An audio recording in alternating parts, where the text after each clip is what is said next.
The afternoon sun filtered through the dust motes dancing in the classroom of Aldera Junior High, casting long, apathetic shadows across the scarred wooden desks.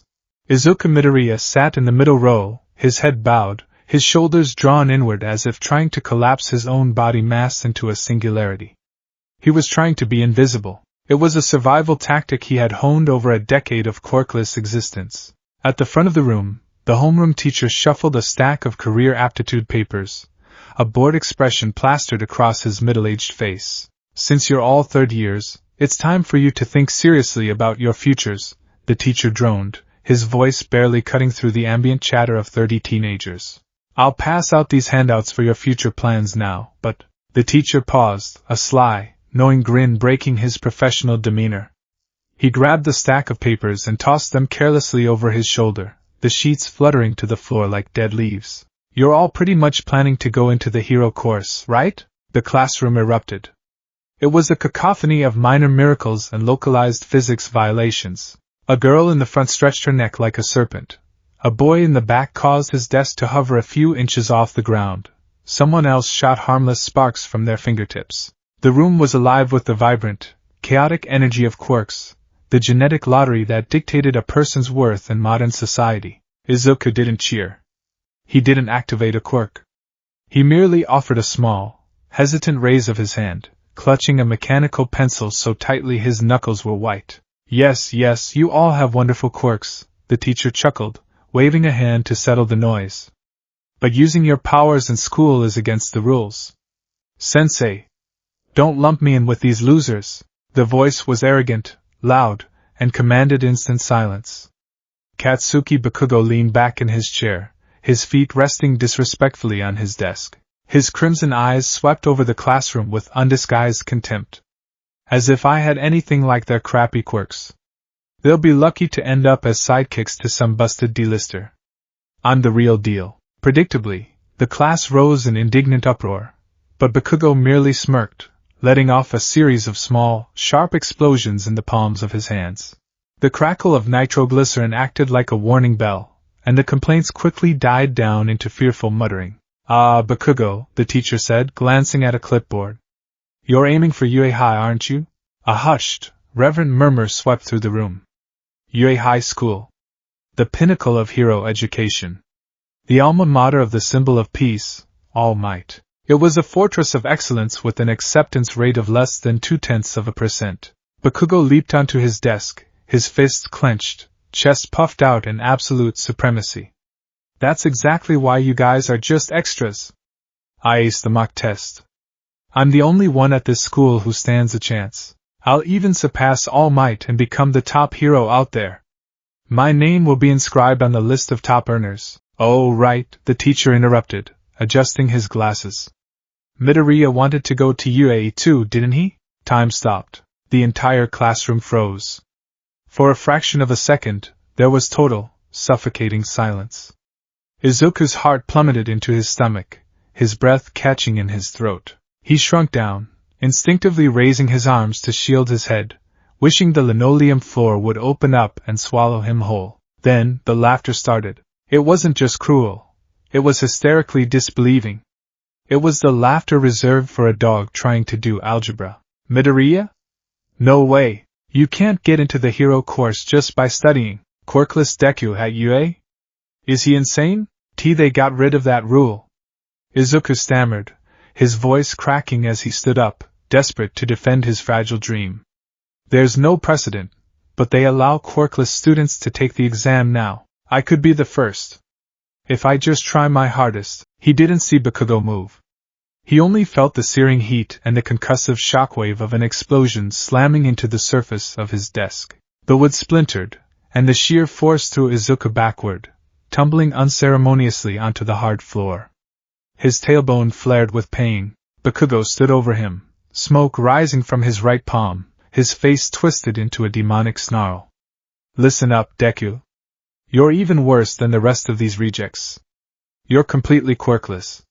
You are nothing. What the hell can you even do?" Izuku scrambled backward like a frightened crab, his back hitting the wall.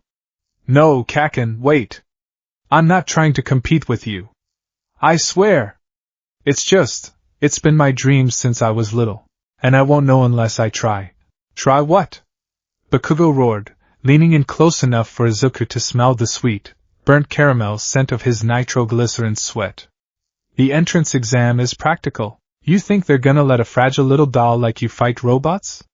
You'll die in the exam, you pathetic nerd. The teacher did nothing. The students whispered and giggled. Izuku lowered his head, staring at the scuffed tips of his red sneakers. He had no counterargument. He had no power. The final bell was a mercy. As the classroom emptied, Izuku remained seated, slowly packing his yellow backpack. The adrenaline from the confrontation had faded, leaving behind a hollow, aching exhaustion. He pulled out his prized possession, a standard, 13-line spiral notebook. Across the cover, written in careful, bold kanji, read, Hero Analysis for the Future Volume 13. It was his life's work. Since he was a child, he had recorded the hero debuts, the quirk mechanics, the fighting styles, and the support gear of every hero he could find. If he couldn't have a quirk, he would compensate with knowledge. He would know the heroes better than they knew themselves. He opened it to a fresh page, intending to write down some thoughts on Empty Lady, a new hero who had debuted that morning. Before his pencil could touch the paper, a hand snatched the notebook away. Izuku looked up. Bakugo stood there, flanked by two of his lackeys. He dangled the notebook between his fingers, reading the cover with a mocking sneer. Hero Analysis for the Future? Bakugo read aloud, his voice dripping with venom. Seriously? You're still delusional, Deku. Give it back, Kaken, Izuku pleaded, standing up and reaching for it. That's mine. Bakugo didn't even look at him. He slammed his palms together, trapping the notebook between them. Boom! The explosive force ripped through the paper. Izuku let out a strangled gasp as the charred, smoking remains of his life's work were tossed onto a nearby desk. The edges were blackened, the spine melted. Most top-tier heroes have stories about their school days, Bakugo said, his voice dropping to a low, dangerous register. Stories about how they were the best, right from the start. I'm going to be the only one from this garbage school to make it to UA. So, as a favor to me, don't apply. Don't even try. Bakugo picked up the ruined notebook and casually tossed it out the open window. Izuku watched it fall, his chest tight, his throat closing up. Bakugo turned to leave, his lackeys snickering behind him. But at the doorway, he paused, glancing back over his shoulder. His eyes were flat, devoid of any warmth. You know, if you really want to be a hero that badly, there might be another way. Izuku looked up, a foolish, desperate flicker of hope betraying him. Just pray that you'll be born with a quirk in your next life, Bakugo said coldly. And take a swan dive off the roof of the building. The words struck Izuku like a physical blow. The breath left his lungs. He stood frozen, staring at the empty doorway long after Bakugo had left. Suicide. His childhood friend had just told him to kill himself. He clenched his fists, his body trembling with a mixture of profound sorrow and a quiet, impotent rage. He couldn't even talk back. He was weak. Izuku slowly walked out of the school building, his steps heavy. He found his notebook floating in a koi pond in the courtyard, a few oblivious fish nibbling at the burnt edges. That's not fish food, stupid, Izuku muttered, his voice breaking. He fished the sodden book out of the water, careful not to tear the fragile pages. He pressed it against his chest, feeling the dampness seep into his school uniform. Stupid, you can't just tell people to kill themselves. What if I actually did it? What would you do then, Kaken? He didn't want to go home yet. He couldn't face his mother's worried, pitying eyes. He needed a distraction. He decided to take the long way home, walking through the city, watching the skyline. His route took him under a dark, concrete overpass. The shadows were deep here, providing a brief respite from the afternoon sun. He walked slowly, his head down, attempting to mentally reconstruct the damaged notes in his book. He was muttering to himself, a habit he developed to organize his chaotic thoughts. He didn't notice the strange, squelching sound from the manhole behind him. He didn't notice the great lifting, or the foul, sulphurous scent of raw sewage filling the air. A medium-sized invisibility cloak, a gurgling, wet voice rasped from the shadows. Izuku turned around. What he saw defied logic. It was a massive, towering wave of dark green, gelatinous sludge, towering 10 feet high in the enclosed tunnel. 2 bulbous, yellow eyes and a maw of jagged, crooked teeth floated within the fluid mass. Before Izuku could scream, before he could run, the creature lunged. It hit him like a freight train made of mud. Izuku was knocked off his feet, his backpack flying into the dirt.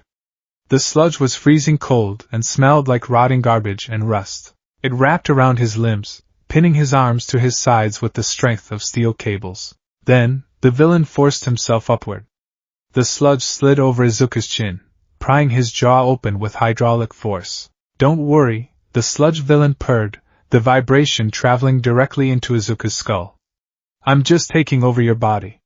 It'll only hurt for about 45 seconds. Then, it'll all be over," Izuku thrashed. He kicked his legs, his sneakers squeaking desperately against the concrete. He reached his hands up, clawing at the sludge, trying to rip it away from his mouth. His fingernails dug into the fluid, tearing chunks away, but the slime instantly reformed, seamlessly repairing itself. It was like trying to strangle water. "I can't breathe," Izuku panicked, his eyes wide with absolute terror. The sludge was sliding down his throat, filling his windpipe, invading his lungs. "I'm dying. I'm actually going to die here." His vision began to blur. Black spots danced at the edges of his sight. His strength was fading. He thought of his mother. He thought of his ruined notebook. He thought of Bakugo's cruel words. Is this it? Is this how the quirkless Deku dies? A statistic. A victim.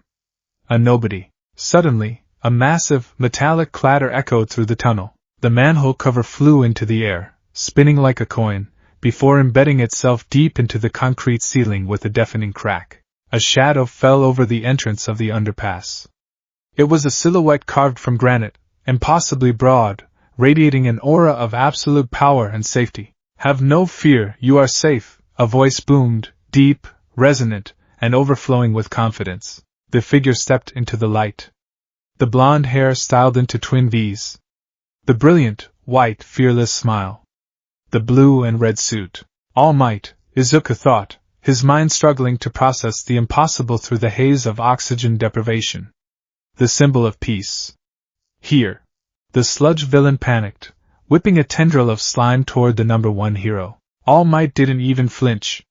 He planted his feet, pulled back a fist wrapped in pure, unadulterated kinetic energy, and threw a punch at the empty air. Texas. Smash! The sheer air pressure generated by the punch was akin to a localized hurricane. The wind screamed through the tunnel. The concussive force hit the sludge villain, tearing its liquid body to microscopic pieces in an instant.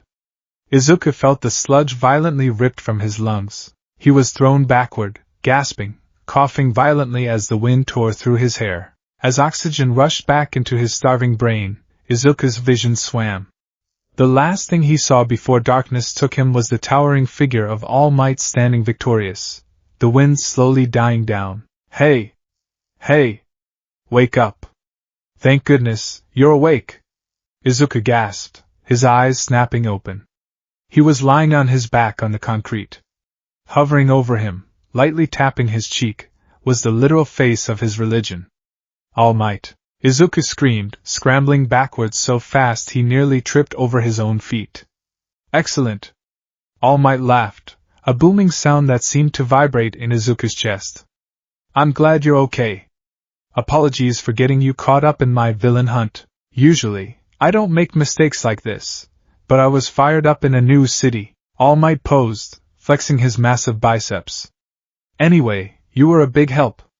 I've captured the villain." He held up 2 large, plastic soda bottles, inside of which the sludge villain was contained, angrily swirling against the plastic. Izuku couldn't breathe, but this time it wasn't because of sludge. It was pure, unadulterated All Might. The number 1 hero. The man who saves everyone with a smile. He's real. He's right here. I have to get an autograph. Izuku stammered, frantically searching the ground for his notebook. He found it, still damp, and flipped it open to a blank page, but there, spanning across 2 entire pages, was a massive, looping signature. He already signed it. Izuku shrieked, bowing repeatedly at a 90-degree angle. Thank you? Thank you so much. It'll be an heirloom. A family treasure. Well, I must be off, All Might said, giving a thumbs up. He secured the bottles to the belt of his cargo pants. I have to take this guy to the police. See you on the flip side. All Might crouched, the muscles in his legs bunching like coiled steel cables. Wait, Izuku thought, panic setting in. He's leaving? Already? But I haven't. I have to ask him. The question. The only question that matters. Wait. Izuku reached out. All Might leapt. The ground shattered beneath him, and he shot into the sky like a ballistic missile. The wind force blew Izuku's notebook out of his hand, but Izuku wasn't looking at it. He was thousands of feet in the air, his arms desperately wrapped around All Might's muscular thigh. The wind roared in his ears, tearing at his cheeks, threatening to rip him away and send him plummeting to his death. Hey, hey, hey! All Might yelled, looking down in shock. What are you doing? Let go! Your fanaticism is too much. If I let go now, I'll die. Izuku screamed, his eyes squeezed shut against the ferocious wind pressure. Oh, right. All Might realized. Hold on tight. I'll find a place to land. A minute later, they crashed down onto the roof of a tall office building. Izuku collapsed onto the hard gravel, shaking violently, gasping for air. His legs felt like jelly. Good grief, All Might sighed, wiping a bead of sweat from his forehead.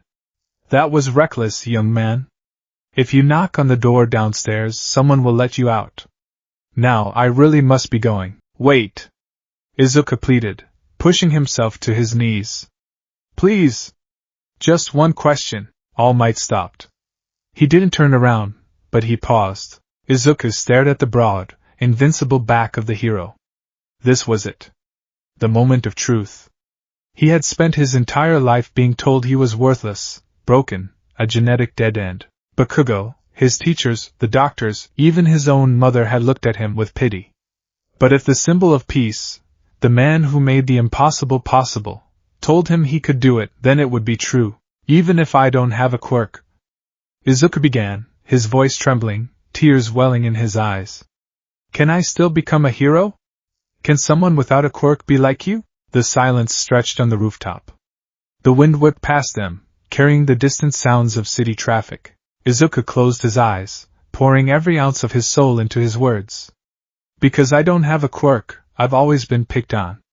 I don't know why, but I think saving people is the coolest thing in the world. I want to save people with a fearless smile. I want to be the greatest hero, just like you. When Izuku opened his eyes, ready to receive the blessing of his god, he gasped. All Might was gone. In his place stood a skeletal, emaciated man in clothes that were several sizes too big for him. His eyes were sunken, shadowed pools, his cheekbones sharp enough to cut glass. Blood trickled from his mouth. Who are you? Izuku screamed, looking around in a panic. Where's All Might? Are you a fake? An imposter? I am All Might, the gaunt man sighed, sitting down on the edge of the roof with a groan. He wiped the blood from his chin. You know how guys at the pool suck in their guts to look macho? It's kind of like that. Izuku's worldview fractured. No. That can't be. All Might is fearless. He saves everyone with a smile. A fearless smile, huh? The skeletal All Might looked down at his incredibly thin, scarred hands. Now that you've seen me like this, young man, I ask that you don't post about this online. Let me show you why I'm in a hurry. All Might lifted his baggy white t-shirt. Izuku recoiled in horror. The entire left side of All Might's torso was a mangled, purple mass of scar tissue, spiraling out from a central, crater-like wound. It looked as though a chunk of his stomach had been carved out by a cannonball. I got this in a big fight 5 years ago, All Might explained, his voice devoid of its usual booming bravado. It sounded tired. So incredibly tired. My respiratory system was nearly destroyed, and my stomach was completely removed. I've had repeated surgeries, but the damage is permanent. Right now, I can only do hero work for about 3 hours a day. The rest of the time, I look like this. Izuku was paralyzed. The invincible god bled. he suffered. I smile, All Might said, looking out over the city, to hide the fear inside. To trick the darkness. The world needs a symbol of peace. I can't let them see my weakness. Pros are always risking their lives. Some villains just can't be beaten without power. All Might stood up, walking toward the rooftop access door. He didn't look back at Izuku. His next words were not spoken out of malice, but out of a harsh, unflinching pragmatism. So, can you be a hero without a quirk? No. I don't think you can. The words struck Izuku's chest like an executioner's blade. The finality of it was absolute. If you want to help people, become a police officer, All Might suggested gently, his hand on the doorknob. They get mocked because they get the villains delivered to their doorstep, but it's a fine profession. It's not bad to dream, young man. But you have to consider what's realistic. The heavy metal door slammed shut. The echo rang across the empty rooftop. Izuku was alone. He stood there for a long time. The afternoon gave way to the early evening, the sky painting itself in bruised shades of purple and orange. Izuku didn't cry. The tears wouldn't come. Instead, there was just a vast, expanding void inside his chest. All Might was right. Bakugo was right. The doctors were right. He was quirkless. He was just a fragile, powerless boy in a world of gods and monsters. If he fought a villain, he wouldn't save anyone. He would just become another casualty for a real hero to clean up. Izuku slowly turned, opened the heavy metal door, and began the long walk down the stairs. Each step felt like walking through molasses. His mind was blank, completely shattered. The dream that had sustained him for 14 years was dead, killed by the very man who had inspired it. He didn't know how long he had been walking. He found himself wandering through a commercial district, his feet carrying him on autopilot. The streets were getting crowded. He vaguely heard the sound of sirens, the smell of smoke in the air, but it didn't register. What did it matter? He turned a corner and found himself at the edge of a massive crowd. A police barricade had been set up. People were whispering, pointing, holding up their phones. It's a villain attack. The pros are having a hard time. Did you see that explosion? The villain has a hostage. Izuku looked up through dull, lifeless eyes. He pushed through the crowd, acting purely on muscle memory. He was a hero fan. He always watched villain fights. It was a habit he couldn't break, even now. He reached the front of the barricade. The alleyway was a war zone.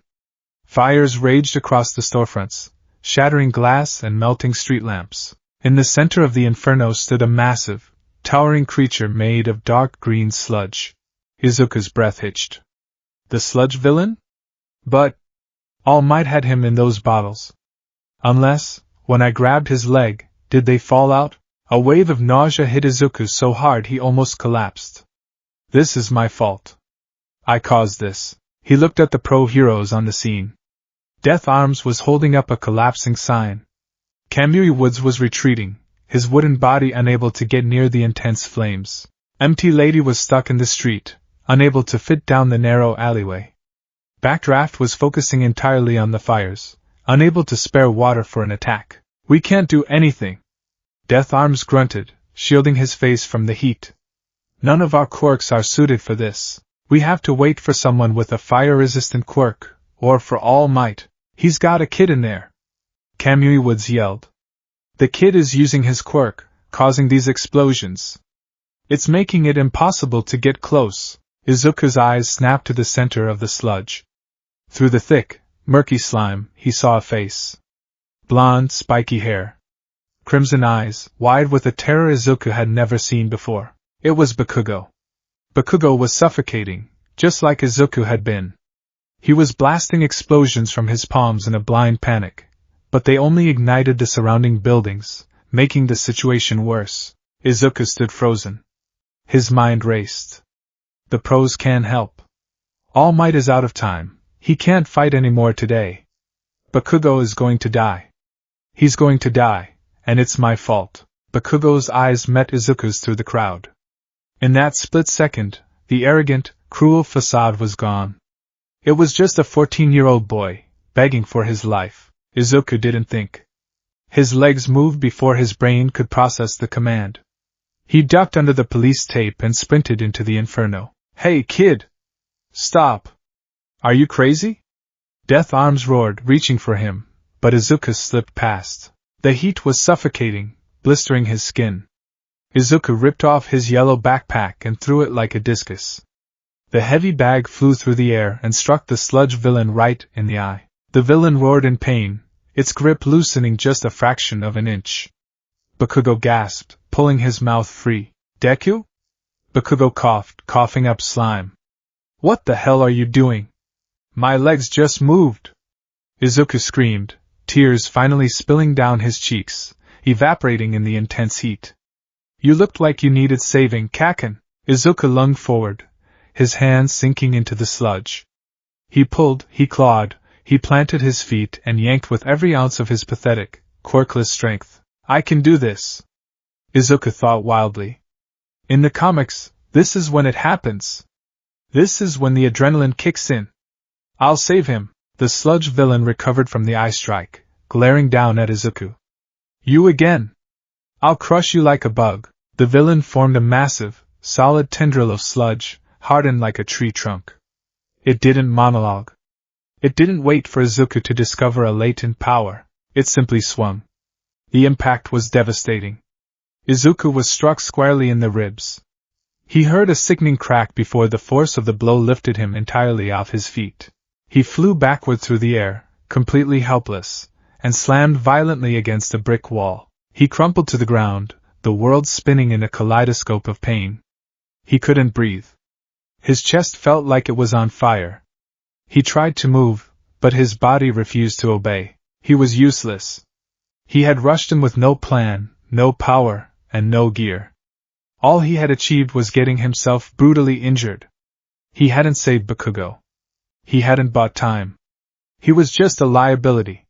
Through his blurred vision, he saw the sludge villain raise a tendril to deliver the killing blow to both of them. Suddenly, a massive shockwave parted the flames. "I really am pathetic." All Might burst through the smoke, blood literally spraying from his mouth as he forced his broken, emaciated body back into its muscular form. He didn't smile. He looked furious, desperate, and deeply ashamed. He grabbed Bakugo's wrist, clamped his other hand around Izuku's collar, and pulled them back. With a primal roar, All Might threw a devastating downward punch. Detroit. Smash! The force of the blow didn't just scatter the sludge, it created a localized updraft that summoned rain clouds, extinguishing the fires instantly. The villain was utterly destroyed. The crowd erupted into deafening cheers. The pro-heroes rushed in. Izuku lay on the wet pavement, gasping for air, clutching his broken ribs. He looked up, expecting to see All Might smiling down at him. Instead, All Might was already surrounded by reporters, turning his face away to hide the blood leaking from his mouth. He didn't look at Izuku. Footsteps approached. Death Arms and Kamui Wood stood over Izuku, their expressions thunderous. "What the hell is wrong with you, kid?" Death Arms bellowed, grabbing Izuku by the shoulder and hauling him into a sitting position. Izuku cried out in pain as his ribs shifted. "Are you suicidal? You had no quirk, no plan, and no protection. You completely got in the way. If All Might hadn't arrived exactly when he did, the villain would have killed you, and then he would have killed the hostage. You're not a hero," Kamui Woods added, his voice cold and reprimanding. "You're a reckless civilian who wanted to play dress-up. Never do something that stupid again. Leave the hero work to the professionals."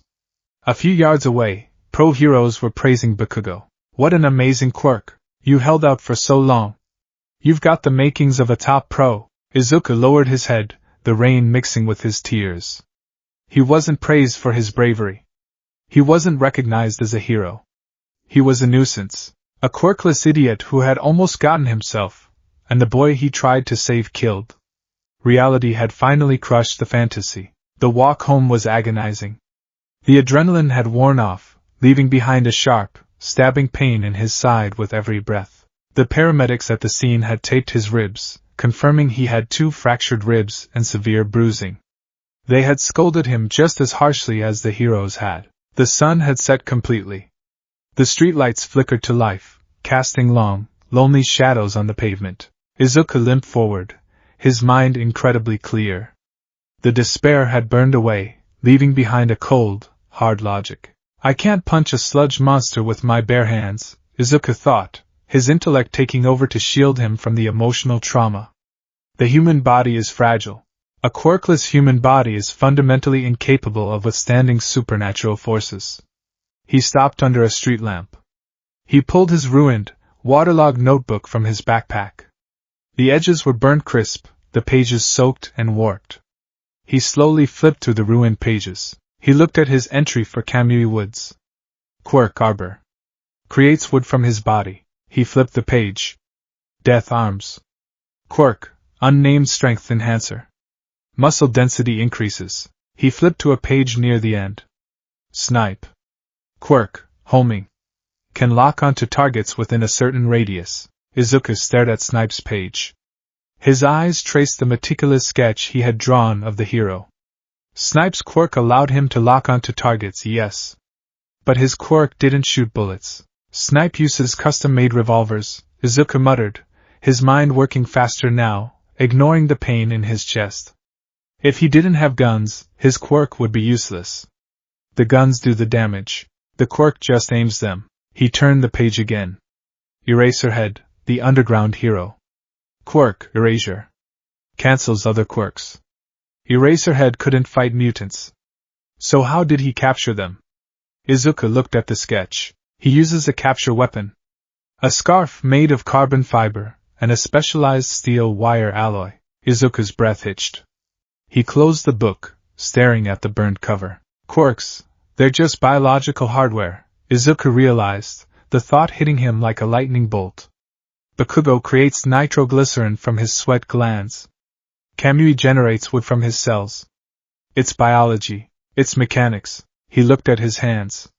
Small, scarred, completely normal hands. If I don't have biological hardware, why can't I build external hardware? The thought was revolutionary.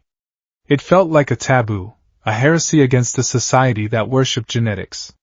But the logic was flawless. The pro-heroes relied heavily on support gear to augment their quirks, cover their weaknesses, and survive hits they otherwise couldn't. If someone's body can't produce explosions, a chemical launcher could. If a body doesn't have super strength, hydraulic pistons and pneumatic actuators could replicate it. If I can't be invincible on the outside, I can put a shell over the outside, that is. Izuku started walking again, his pace quickening despite the pain. The dull, lifeless look in his eyes was gone. In its place was a manic, burning intensity. The analytical mind that had spent a decade obsessing over the physics of quirks was suddenly realigning, pivoting toward a new, terrifyingly ambitious goal. He thought of Detonarat. He thought of Hatsum Industries. He thought of the support companies that built the armor for heroes like Crust and Ingenium. I know the theories. I know how heroes move, how they fight, how much force is required to break concrete, how much heat is needed to melt steel. I have the data. I've been collecting the data my entire life. He broke into a jog, wincing as his ribs flared, but he didn't care. He had to get home. He had to write this down before the spark faded. Izuku! Oh my God, what happened to you? Inko Midoriya dropped the plate she was holding, the porcelain shattering against the kitchen floor as Izuku walked through the front door. He was covered in soot, smelling of sewage and smoke, clutching his side. I'm fine, Mom, Izuku said, his voice surprisingly steady. There was a villain attack. I got too close. The paramedics taped my ribs. I just need to rest. A villain attack? Izuku, I told you to stay away from those things. You could have been killed. Inko rushed over, her hands hovering over him, tears instantly springing to her eyes. I'm taking you to the hospital right now. Mom, please. They already took X-rays at the scene. It's just 2 fractured ribs. I need to be in my room. He gently brushed past her, leaving his ruined shoes at the entrance. He walked down the hall and opened his bedroom door. His room was a shrine to All Might. Posters, action figures, bedsheets, alarm clocks. Everywhere he looked, the symbol of peace was smiling at him. Izuku stared at the room. It felt different now. It didn't feel like a sanctuary. It felt like a child's fantasy. It felt like a lie. He walked over to his desk. Above it hung a rare, limited edition poster of All Might's Silver Age debut. Izuku reached up and, with a slow, deliberate motion, peeled the tape off the wall. He rolled the poster up and placed it gently in his closet. He wasn't angry at All Might. He understood why the hero had said what he said. The man was dying, holding the world together with a smile and duct tape. But Izuku could no longer worship him. He couldn't wait for a savior to validate his existence. He had to save himself. He sat down at his desk. He opened his bottom drawer, the one where he kept his old school supplies. He pulled out a fresh, unblemished spiral notebook, a ruler, a protractor, and a set of mechanical pencils. He placed the Burnt Hero Analysis for the Future Volume 13 on the corner of his desk. A reminder of his failure. A reminder of what happens when flesh meets power. Izuku took his pencil. He opened the new notebook to the very first page. He didn't write hero analysis. His hand moved with a precision and a purpose he had never felt before. He drew a rough outline of a human body. Over the limbs, he began to sketch mechanical braces. He drew a crude schematic of a hydraulic piston over the biceps. He calculated the tensile strength of steel cables required to mimic human tendons. He paused, staring at the chest of the sketched armor. It needed a power source. Something localized, something dense enough to power servomotors without weighing the user down with massive battery packs. High-density localized battery, he wrote in the margins. Requires immense research. Look into compressed energy storage. Arc welding principles? Izuku looked out his window. The moon was high over the city of Muzurifu. Somewhere out there, Bakugo was celebrating his quirk. Somewhere out there, All Might was resting his broken body. You can't be a hero without a quirk, Izuku whispered to the empty room. He looked back down at the blueprint, his eyes reflecting the harsh light of his desk lamp. Fine. I won't use a quirk. At the top of the page, in bold, undeniable letters, Izuku Midoriya wrote the title of his new life's work. Project, Deku Mark I Schematic. He flipped to the next page and began to map out the metallurgical requirements of scrap iron. He had exactly 10 months until the UA entrance exam. He had a lot of work to do. The ocean breeze that swept into Muzurifu normally carried the crisp, refreshing scent of salt and seafoam. But if you walked far enough down the coastline, past the pristine tourist beaches and the bustling commercial ports, the smell changed. The salt gave way to the sharp, metallic tang of rust, the sour odor of decaying rubber, and the stagnant stench of forgotten things. This was Dagoba Municipal Beach Park. For the better part of a decade, illegal dumping had transformed the once beautiful coastline into a labyrinthine graveyard of industrial waste, discarded appliances, and rusted automobiles. Piles of trash towered 3 stories high, casting long, jagged shadows across the sand. The city had written it off. The locals ignored it. Pro heroes certainly didn't patrol here. There was no glory in fighting petty criminals among piles of used tires. To the rest of the world, it was an eyesore. A monument to society's wastefulness. To 14-year-old Izuku Midoriya, standing at the precipice of a massive dune of discarded electronics, it was the greatest goldmine on planet Earth. It was Saturday morning, exactly 1 week after the sludge villain incident. Izuku wore a pair of heavy-duty canvas overalls, thick rubber boots, and a pair of thick leather work gloves he had bought with his modest allowance. A protective particulate mask hung around his neck. He didn't look out at the ocean. His eyes, burning with a frantic, obsessive light, scanned the mountains of junk. Okay, Izuku muttered to himself, pulling out a small, grease-stained notebook that had replaced his ruined hero analysis journal. I need high-tensile steel for the frame. Aluminum alloys will be too weak for the stress of pneumatic actuation, and titanium is too rare to find here. I need car suspensions, specifically the shock absorbers and hydraulic pistons. I need copper wiring, as much of it as I can strip. And batteries.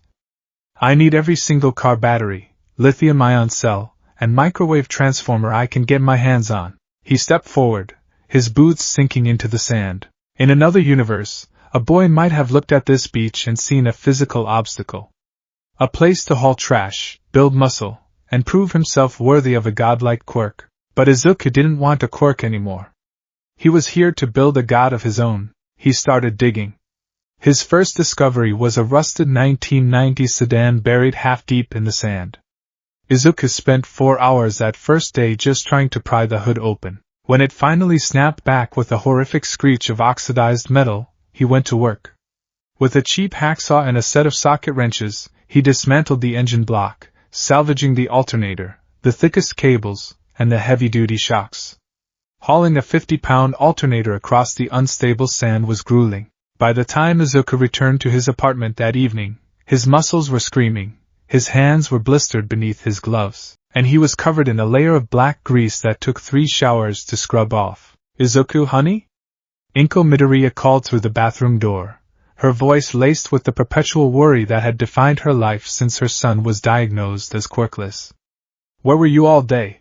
You missed lunch." "Just out for a walk, Mom," Izuku called back, watching the dark, greasy water swirl down the drain.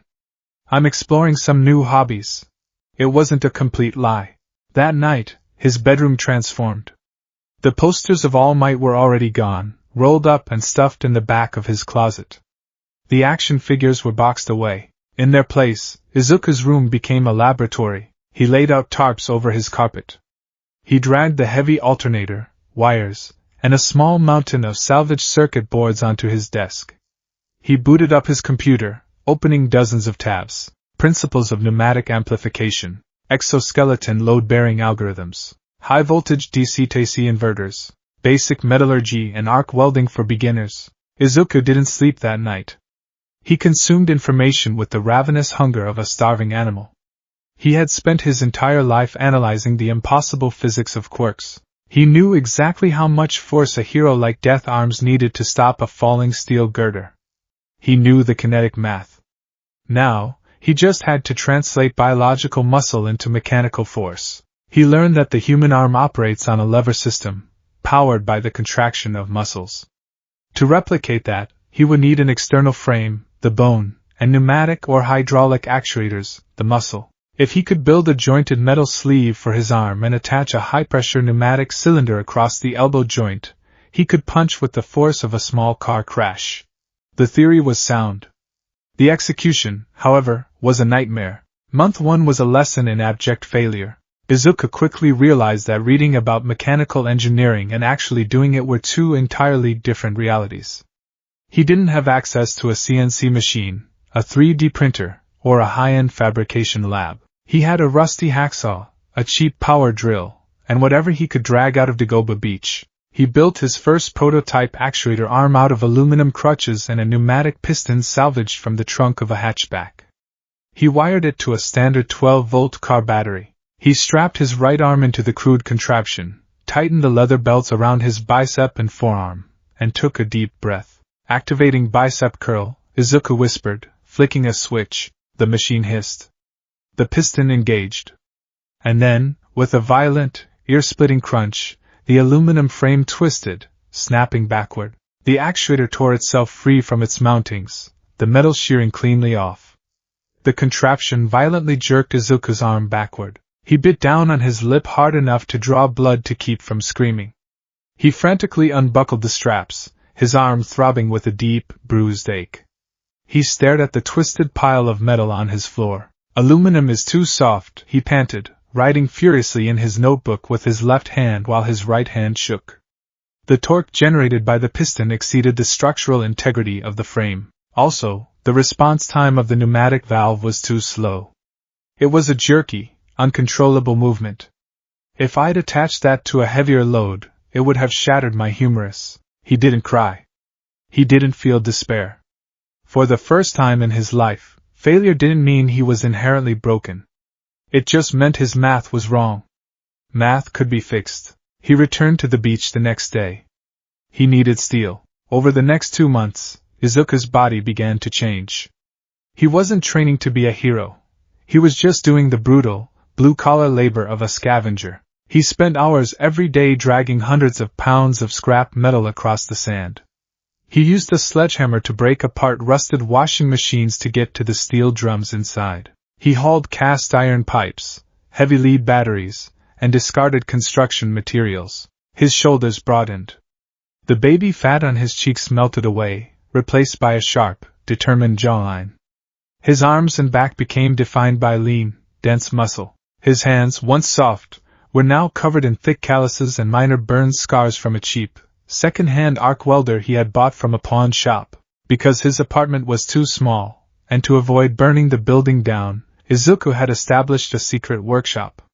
He found an old, overturned shipping container deep within the labyrinth of Dagoba Beach. It was rusted, but watertight. He spent a week clearing the trash out of it, patching the holes, and dragging in a generator he had painstakingly repaired. This shipping container became his cave. By month 4, the skeleton of the Mark I was taking shape. It hung from chains bolted to the ceiling of the shipping container. It looked like an instrument of medieval torture. The frame was constructed entirely of heavy, salvaged steel rebar and reinforced pipes. It was bulky, unrefined, and incredibly heavy. Izuku had successfully mapped the joints. The knees and elbows utilized massive, double-action pneumatic cylinders salvaged from heavy construction equipment. To control them, he had coded a rudimentary operating system on a ruggedized laptop, hooking it into a series of Arduino microcontrollers. The suit was rigged with pressure sensors inside the gloves and boots. When Izuku flexed his arm, the sensors read the muscle movement and triggered the pneumatic valves in microseconds, allowing the suit's joints to move in tandem with his own. But there was a massive, insurmountable problem: power. Izuku sat on an overturned milk crate in his shipping container, wiping sweat and grease from his forehead with a dirty rag. He stared at the steel exoskeleton. The pneumatics require an air compressor, Izuku muttered, tapping his pencil against his notebook. The compressor requires electricity. The microcontrollers require electricity. To generate the force necessary to rival a strength-enhancing quirk, the pneumatic pumps need to operate at an insane psi. I've tried hooking it up to deep-cycle marine batteries. He kicked a massive, heavy battery case sitting in the corner. They weigh 60 pounds each, he groaned. To power the suit for more than 5 minutes, I'd need to strap 6 of them to my back. The suit would weigh over 500 pounds.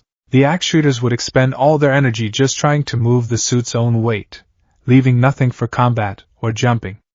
It's a closed loop of failure. He needed a power source that was small, light, and capable of discharging massive amounts of energy instantaneously. In his research, Izuku had read about experimental supercapacitors and advanced energy density theories from Ireland, the mecca of scientific research. But that tech was heavily guarded and cost millions of dollars. He had $85 and a pile of garbage. If I can't store the energy, Izuku thought, his eyes narrowing, can I generate it on the fly? No, combustion engines are too hot and require exhaust. What about kinetic energy? What if? His eyes widened. He grabbed his notebook, flipping to a blank page, his pencil flying across the paper. What if I don't use a standard battery? What if I build a highly unstable, high-density induction coil? If I strip the magnetrons out of every microwave on this beach, extract the neodymium magnets from computer hard drives, and wind them with hundreds of yards of copper wire. He was designing a localized, highly volatile electromagnetic generator. It wasn't an arc reactor. He was a teenager, not a billionaire genius who discovered a new element. He was designing something far more dangerous. He was essentially building a controlled electrical bomb that would continuously rapidly charge and discharge into a series of capacitors. He called it the high-density kinetic core. Months 5 and 6 were a blur of electrocutions, blown fuses, and near-death experiences. Izuku scoured the beach for every microwave he could find. He dismantled them, extracting the dangerous magnetrons, careful not to crack the beryllium oxide ceramics inside. He stripped miles of copper wire from abandoned buildings and ruined vehicles. In the center of his shipping container, a strange, cylindrical device began to take shape. It was about the size of a large coffee can, encased in heavy lead and thick heat-resistant ceramics salvaged from a kiln. Inside, a complex array of copper coils and powerful magnets were aligned with millimeter precision. It was 2 a.m. on a Tuesday in month 7 when he finally tested it. Izuku stood behind a makeshift blast shield, a rusted car door, wearing thick rubber gloves and safety goggles. He attached the final jumper cables to the core. Test number 42, Izuku whispered, his voice trembling slightly. He reached out and flipped the heavy breaker switch. For a second, nothing happened. Then, a low, ominous hum began to vibrate through the metal floor of the shipping container. It sounded like an angry swarm of mechanical bees. The copper coils inside the cylinder began to spin, driven by a small starter motor. Suddenly, a bright, violet light erupted from the core. It wasn't the clean, ethereal blue of sci-fi movies. It was a harsh, angry, sparking orange. It looked like captured lightning. The heat radiating from it was intense, warming the cold, damp air of the shipping container. Izuku looked at the voltmeter attached to the core. The needle pinned itself violently to the right, burying itself in the red zone. 300 volts. 500. 1,000. It's stabilizing at 1200 volts. Izuku breathed, his eyes wide with awe, the orange light reflecting in his irises. The capacitor bank is charging in seconds. The energy density, it's incredible. It's working. It's actually working. He had built a heart. It was unstable, it ran incredibly hot, and if the casing breached, it would probably electrocute him and blow the shipping container to Kingdom Come, but it worked. With the power problem solved, month 8 and 9 were dedicated to armor. An exoskeleton alone was just a skeleton. He needed armor plating to protect his fragile human body from the forces he was about to unleash. Izuku became a master of the arc welder. He scavenged sheets of steel from car doors, the husks of refrigerators, and heavy industrial vats. He couldn't forge the metal into sleek, aerodynamic shapes. Instead, he cut them into brutal, angular plates, welding them together in a patchwork of jagged lines. The chest plate was massive, designed to house the heavy kinetic core and protect it from impacts. The shoulders were broad, layered with shock-absorbing rubber tires beneath the steel to cushion his collarbones. The gauntlets were thick and heavy, designed to deliver blunt force trauma capable of denting solid concrete. He painted it, not out of vanity, but to prevent the sea air from rusting the exposed welds. He didn't have access to automotive paint, so he used what he could find, a base layer of dark, industrial gray, accented with patches of rusty red and forest green spray paint. It was ugly. It was terrifying. It looked like a walking tank constructed by a madman in a post-apocalyptic wasteland. It was the Mark I. There was exactly 1 week left until the UA entrance exam. The night air was freezing, the ocean waves crashing aggressively against the shore of Dagobah Beach. The moon was a thin crescent, offering very little light. Izuku stood in the center of a cleared patch of sand, 100 yards from his shipping container. He was not wearing his school uniform. He was strapped into the Mark I. The process of putting it on took 20 minutes. It required a series of winches he had set up in his lab to lower the torso piece over his head, followed by manually buckling the heavy leather and nylon straps that secured his arms and legs into the exoskeleton. Standing in the suit was a bizarre sensation. The armor weighed roughly 250 pounds. Without power, Izuku was effectively a statue, crushed beneath the weight of the steel. "All right," Izuku's voice echoed hollowly from within the heavy bucket helmet. He had welded a thick, slotted visor out of a welding mask, offering narrow but protected vision. Commencing first full system integration test. He reached his left hand over to his chest and twisted a heavy dial attached to the kinetic core. THRRVMMM. The deep, resonant hum of the core roared to life. A glowing, angry orange light spilled from the vents of his chest plate, casting long, eerie shadows across the sand. Instantly, the suit came alive. The air compressor on his back spooled up with a loud, mechanical whine. The pressure gauges on his forearms ticked upward. Suddenly, the 250 pounds of steel didn't feel heavy anymore. Izuku took a step forward. The pneumatic cylinder on his right leg fired with a sharp tssst of compressed air. The heavy steel boots slammed into the sand, kicking up a spray of dirt. He took another step. Then another. He was walking. The microcontrollers were flawlessly translating his muscle movements to the actuators. He felt incredibly light, yet overwhelmingly dense. Mobility is at 80%, Izuku noted, his heart hammering against his ribs. Range of motion is restricted by the shoulder plates, but acceptable. Now, let's test the output. He turned his attention to a rusted, half-crushed Toyota Hilux pickup truck sitting a few yards away. The engine block was gone, but the frame and cab were still intact. It weighed at least 2,000 pounds. A quirkless human couldn't budge it. Izuku walked over to the truck. He planted his massive steel boots firmly in the sand, the servos whining as they locked into place. He crouched, reaching his armored gauntlets under the rusted front bumper. Diverting maximum pressure to the lumbar and bicep actuators, Izuku muttered. He took a deep breath. And he stood up. Tssd whiny clang. The pneumatic screamed. The steel cables serving as the suit's artificial tendons pulled taut with terrifying tension. For a horrifying second, Izuku felt the weight of the truck pressing down on his spine, and he feared the suit would buckle, crushing him. But the steel frame held. The actuators pushed. With a deafening groan of protesting metal, the front of the pickup truck lifted off the ground. Izuku roared, not in pain, but in pure, unadulterated triumph. He pushed his arms upward, locking his elbows. The entire truck was hoisted into the air, tilted backward at a 45-degree angle. He was doing it. He, Izuku Midoriya, the quirkless Deku, was lifting a car. He was as strong as Death Arms. He was as strong as a pro-hero. Ha! Izuku laughed, the sound echoing metallically inside his helmet. It works. The math works. The physics are sound. He released his grip. The truck slammed back into the sand with a massive crash, sending a shockwave through the beach. Izuku looked at his armored hands. The metal was scraped, but intact. The feeling of power intoxicating. For 14 years, he had been at the mercy of the world. Now, he was the one making the world move. Okay. Strength test passed, Izuku said, breathing heavily. He checked a small LCD screen mounted on his left forearm. Core temperature is holding at a safe level. Battery capacity at 85%. Let's try the thrusters. This was the most dangerous part of the design. Izuku knew that super strength was useless if he couldn't close the distance or maneuver. He couldn't build repulsor technology like something out of a comic book.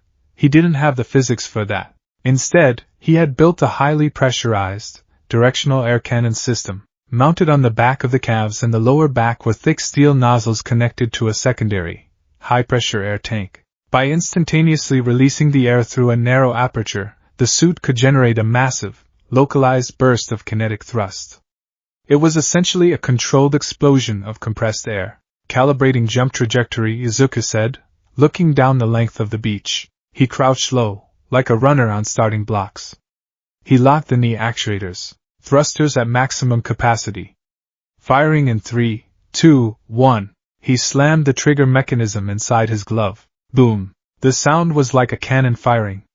The ground beneath Izuku's boots literally exploded, turning sand into glass from the sheer friction and pressure. Izuku didn't jump. He was launched. The G-force hit him like a physical blow, snapping his head back against the padding of his helmet. His stomach dropped into his boots. He shot upward and forward, soaring over the mountains of trash. 10 feet. 20 feet. 50 feet in the air. He was flying. The wind roared past the heavy steel plates. For 3 glorious seconds, hanging at the apex of his arc beneath the crescent moon, Izuku felt completely, utterly free. He was higher than all might had ever taken him. He was flying on his own wings, forged from iron and scrap. Then, gravity remembered him. Trajectory is good. Izuku yelled in panic. Initiating landing sequence, he began to fall rapidly. The beach rushed up to meet him. He aimed his feet down, preparing to fire a counterburst from the thrusters to slow his descent. He squeezed the trigger. Hiss, sputter. Nothing happened. The LCD screen on his arm flashed red. Pressure valve jammed. Tank depressurized. Oh crap. The Mark I hit the sand at 30 miles per hour. It wasn't a graceful superhero landing. It was a catastrophic, high-velocity car crash. The heavy steel boots impacted first. The shock absorbers in the knees immediately blew out, showering sparks and hydraulic fluid into the air. The suit pitched forward violently. Izuku slammed face first into the beach. The sheer kinetic energy of the 250-pound suit, combined with his momentum, sent him tumbling. He rolled uncontrollably, tearing through a pile of rusted metal folding chairs, before violently colliding with the side of a discarded refrigerator. The impact was brutal. Inside the suit, Izuku's right arm was violently jerked against the heavy steel of the gauntlet as the actuator sheared off its mounting. He heard a sickening snap echo through the padding. The suit groaned to a halt. The kinetic core flickered, then powered down. Total silence descended on the beach, save for the sound of the ocean and the hiss of leaking pneumatic fluid. Izuku lay on his back, staring up at the stars through the narrow slit of his visor. The heavy steel pressed down on his chest. His right arm was on fire, a sharp, piercing agony radiating from his forearm. He tried to move it. Pain spiked behind his eyes, blinding and nauseating. Ah! Izuku gasped, his breath ragged. His arm was broken. Definitely broken. The shock dampening system had failed on impact, transferring the kinetic energy directly into his fragile bones. He was bruised, battered, trapped in a dead steel shell, and bleeding from a cut on his forehead where he had slammed against the helmet. And then, softly at first, a sound echoed from inside the helmet. A chuckle. The chuckle grew louder, bubbling up from Izuku's chest, ignoring the pain of his ribs. It escalated into a full-blown, hysterical laugh. He laughed until tears streamed down his face, cutting tracks through the grease and soot on his cheeks. He laughed because it hurt. He laughed because he had failed the landing. But mostly, he laughed because for 3 seconds, he had conquered gravity. For 3 seconds, he was the strongest thing on this beach. It works, Izuku whispered into the darkness, a manic, bloody grin spreading across his face. The mark eye works. I just need better shock absorbers. And a parachute. Note to self. Definitely build a parachute. He spent the next 2 hours manually disengaging the emergency release latches with his left hand, dragging his broken body out of the dead suit. He dragged himself back to his apartment, lied to his mother about falling out of a tree, and got a cast put on his arm at the local clinic the next morning. He didn't care. The broken bone wasn't a tragedy. It was just data. Data for the Mark II, 10 months later. The morning of the UA entrance exam. The sprawling campus of UA High School was an architectural marvel, gleaming with glass and steel in the morning sun. Thousands of middle school students milled about the front gates, a sea of black uniforms, nervous chatter, and manifesting quirks. They were all here to prove their worth. They were all here to show the world that their genetics made them special. Izuku Midoriya stood at the edge of the crowd. He looked different. The timid, shrinking posture of the boy from Aldera Junior High was completely gone. He stood tall, his shoulders squared.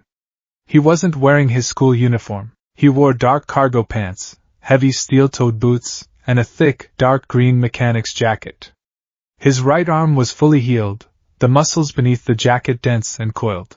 But what drew the stares of the students around him wasn't his posture. It was what he was dragging behind him. Izuku gripped the handle of a massive, heavily reinforced titanium alloy suitcase. It rolled on heavy-duty casters, emitting a low, heavy rumble against the pavement. The suitcase was easily 4 feet tall, bolted shut with heavy industrial clasps, and painted in a dark, matte forest green with black accents. It weighed nearly 300 pounds. "Hey, look at that guy," a student whispered, pointing at the case. "What is that support gear? You can't bring that much support gear to the hero exam, can you?" Another muttered. "Maybe his quirk is inside it." Izuku ignored them. His heart rate was steady. His mind was clear. He remembered the rules perfectly.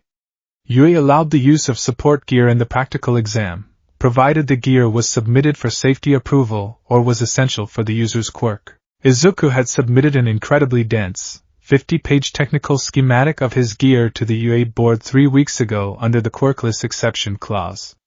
Principal Nizu himself had stamped the approval. "Out of my way, extras!" The familiar, aggressive snarl cut through the crowd.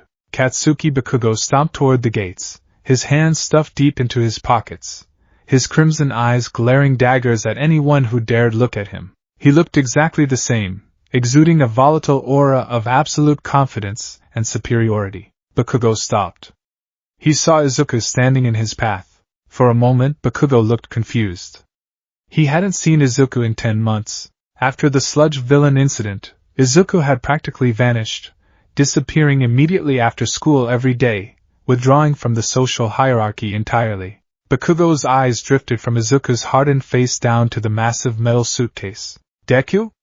Bakugo scoffed, a cruel smirk twisting his lips. What the hell are you doing here? I thought I told you to take a hike. You actually came to take the exam? And what the hell is in the oversized luggage? Did you bring your toys? In the past, Izuku would have flinched. He would have stammered, raised his hands in defense, and apologized for existing. Today, Izuku just looked at him. His green eyes were calm, analytical, and completely devoid of fear. He looked at Bakugo not as a tormentor, or as an untouchable god, but as an obstacle. Just another problem that could be solved with the right amount of force and engineering. I'm taking the exam, Bakugo, Izuku said, his voice even and steady, lacking the usual honorific kaken. Bakugo's eye twitched at the disrespect. Small explosions cracked in his palms. You corkless piece of garbage. I'm going to rip you apart the second we get inside. You can try, Izuku replied calmly.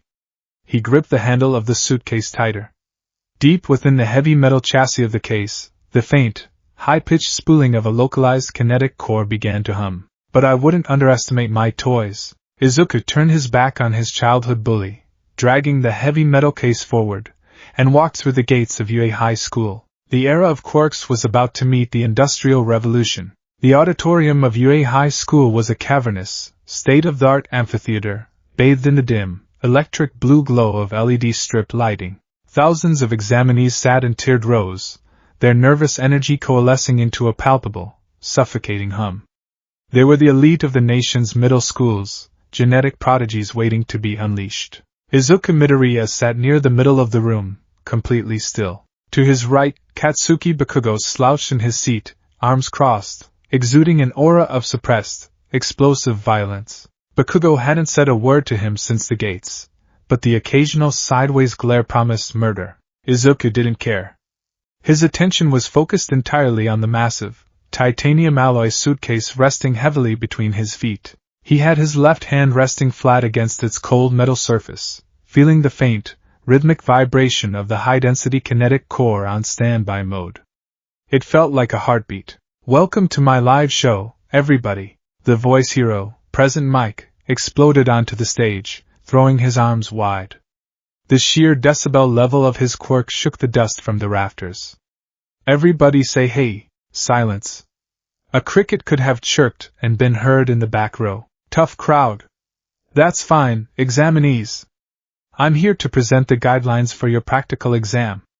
Are you ready? President Mike clicked a remote, and a massive holographic screen flared to life behind him, displaying a map of the various testing zones. He began to explain the rules, a 10-minute urban battle simulation against 3 different types of robotic villains, each with a different point value. Izuku's mind was already running simulations. 10 minutes. That's the critical threshold. He opened his small, grease-stained notebook, scanning his final calculations. The Mark I armor, specifically this reinforced, briefcase-deployable version he had spent the last week agonizing over, was heavy. It weighed 280 pounds. The kinetic core, built from scavenged magnetrons and wound copper, could generate a massive output, but its thermal regulation was terrible. If he ran the suit at maximum output, he had exactly 6 minutes before the capacitor banks drained and the core overheated, triggering a forced shutdown to prevent a catastrophic explosion. I can't fight for 10 minutes straight, Izuku thought, chewing on the end of his pencil. I have to be surgical. I need to prioritize 3-pointers, eliminate them efficiently with minimum pneumatic expenditure, and conserve the thrusters for evasive maneuvers only. I need 50 points to guarantee a passing grade. If I average... Excuse me. I have a question. A tall, broad-shouldered student with severe glasses stood up several rows ahead, his hand rigidly pointing toward the ceiling. A spotlight snapped onto him. On the printout, there are 4 types of villains. If this is a misprint, then UA, the most prominent school in Japan, should be ashamed of this foolish mistake. The student turned on his heel, his fingers snapping to point directly at Izuku.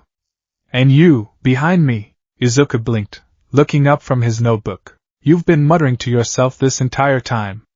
It's distracting. The tall student gestured sharply at the massive suitcase between Izuku's legs. Furthermore, what is that absurd piece of luggage? This is a practical exam for prospective heroes, not a vacation. If you require that much external baggage to take this test, you are clearly not prepared for the rigors of UA. Leave immediately. A ripple of snickers echoed through the auditorium. Bakugo grinned maliciously. Izuku looked at the boy. He recognized him from his hero journals, Tenya Ida, brother of the turbo hero, Ingenium. A legacy student. Someone who had been born with a silver spoon and an engine in his calves. Izuku didn't shrink under the spotlight. He didn't stutter. He simply stood up, resting his hand on the handle of his suitcase. My name is Izuku Midoriya, he said, his voice carrying clearly across the quiet auditorium. As per Section 4, Paragraph 12 of the UA Examination Guidelines, prospective students are permitted to utilize support gear, provided it has been cleared by the UA Support Department prior to the exam. This luggage is my approved gear. Izuku stared directly into Ida's eyes. A mechanic doesn't apologize for his toolbox. If my muttering distracted you, I apologize. But if you're intimidated by a suitcase, you might want to rethink your own preparedness. The auditorium gasped. Ida looked momentarily stunned, his mouth opening and closing like a fish, before he bowed stiffly. I see. If it has been approved by the faculty, I withdraw my complaint. My apologies. He quickly sat down. On stage, President Mike grinned. All right, let's keep it moving. Examinee 7111 is correct. The fourth villain is worth 0 points. It's an obstacle. My advice? Run away from it. Now let's get you all to your assigned battle centers.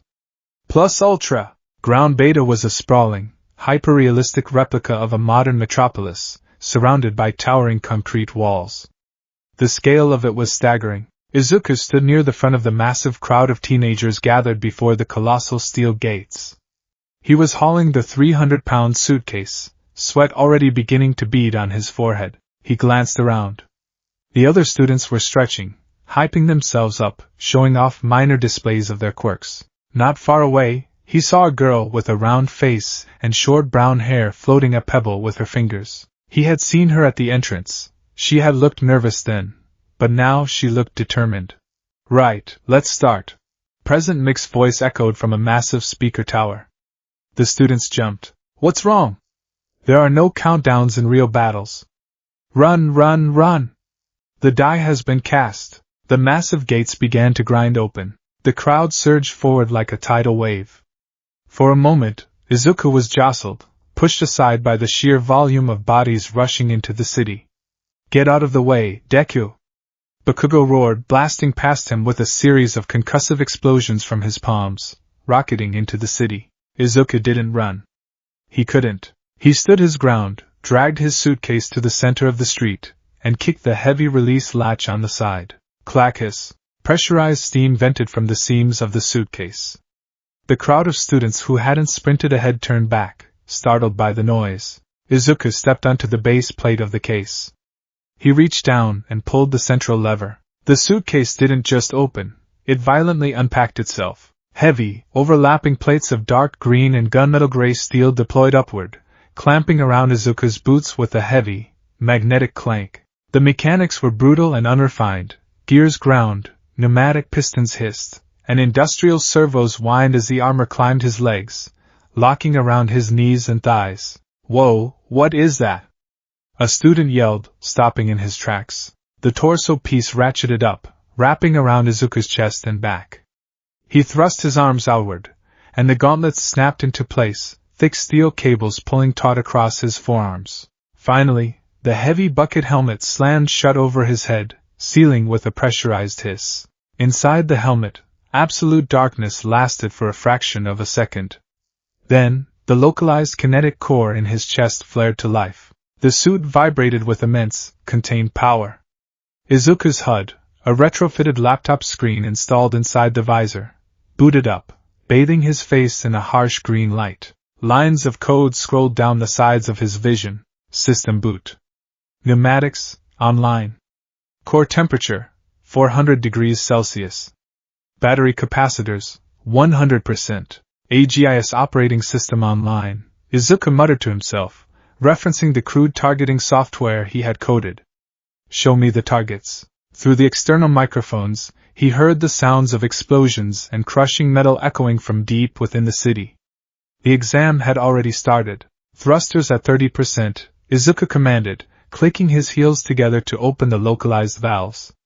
Let's go to work. He squeezed the triggers in his palms. Boom! A shockwave of compressed air shattered the pavement beneath him. The Mark I armor launched forward like a 300-pound cannonball. The students still lingering at the gate were blown backward by the sheer wind pressure, screaming in shock as the heavy steel monstrosity rocketed over their heads and into the artificial city. Izuku hit the ground 50 yards down the street. The shock absorbers in his knees screamed, whining under the immense weight, but they held. He didn't break stride. His hydraulic servos pumped furiously, propelling him forward at 30 miles per hour, his steel boots leaving cracked craters in the asphalt with every step. Beep beep beep. The HUD highlighted a target. Emerging from an alleyway to his left was a two-pointer, a scorpion-like robot with a heavy tail and machine gun mounts. Target acquired, Izuku breathed, his eyes tracking the mechanical joints. The robot locked onto him, its red optical sensor flashing. It raised its tail to strike. Izuku didn't slow down. Diverting power to right gauntlet pneumatics, he closed the distance in a fraction of a second. The robot thrust its tail forward. Izuku simply raised his left arm, letting the heavy steel plating absorb the blow. The impact rang like a massive bell inside his helmet, jarring his teeth, but the armor didn't dent. He pulled his right arm back.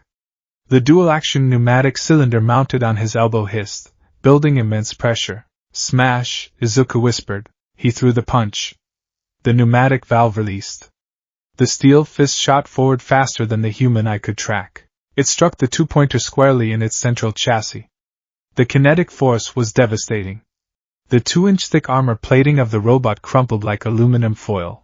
The sheer concussive force blew out the robot's internal wiring, sending a shower of sparks into the air as the machine was thrown backward, crashing through the window of a foe's storefront. 2 points. Izuku didn't pause to admire his work. The HUD was already pinging again. Warning, core temperature rising.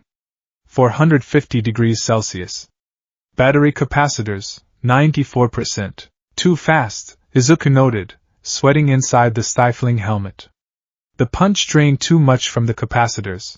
I need to be more efficient. He jetted down the street, utilizing short bursts of compressed air to propel himself in a brutal, heavy parkour.